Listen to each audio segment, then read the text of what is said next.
A fun fact about myself is that I'm not supposed to be here. My mother had the unfortunate experience of going through two miscarriages, and after the second, the professionals informed her that she is no longer able to carry a child. And, being told by a professional in their field that hits you hard. Of course, she tried, and it was to no luck. But my mother was struck by lightning, and a couple weeks later, she was pregnant with me. I'm not sure how that would work, but life has different ways of getting people to where they need to be, I guess. 80% of Americans have a sibling. So chances are, most of you I'm speaking to, you have a brother or sister. 20% do not, and I happen to fall in the 20% category. And the closest thing to a sibling for people like me is that you have your first cousin. So I'm going to be speaking to you about why it is important for me to have a sibling, why I want to have more than one child. Of course, I'm going to be over the moon for if I'm able to only have one. I would just personally prefer to have two. I want them to have a sibling. I want them to have someone that I didn't grow up with. I want them to have someone they can share stories with, they can bond with in their own special way.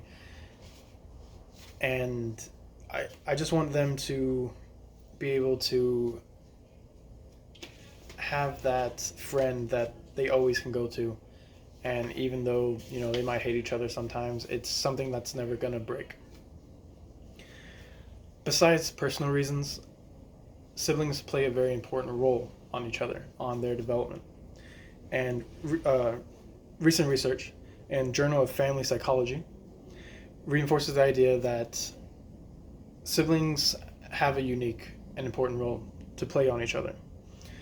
After asking up to 400 families, all diverse, with children ages 10 to 14 along with their parents, they discovered that having a good relationship with your sibling improves the well-being of their life.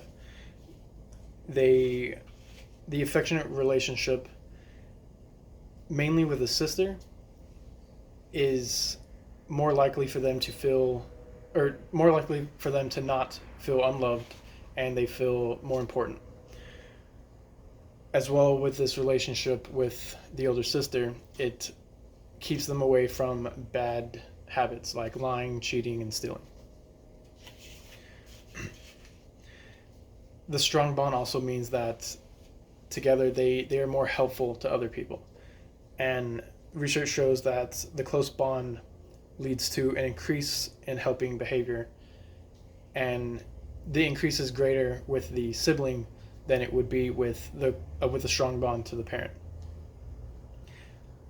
I'm obviously not a parent, but I already know when I do have a child, I want them to be the best versions of themselves that they can be. I want them to always help someone, and just to be just to be kind. And that would be something that would make me very proud to be a father of my children. I know most of my reasons are selfish, and that's not necessarily a good thing, but I believe my reasons, I believe they come from a place of good intent. I just want them to have what I didn't, and I want them to always be able to turn to each other when times are tough. And if for some reason they feel like they can't come to their parents, I know they can talk to each other about things. I want them to be able to support one another. I want them to help each other succeed in life more than, of course, their parents helping them. And it's just, I know it's nothing crazy, but this hits close to me. Like I said, I never grew up with siblings, and it's just something I hope that they can have that I didn't.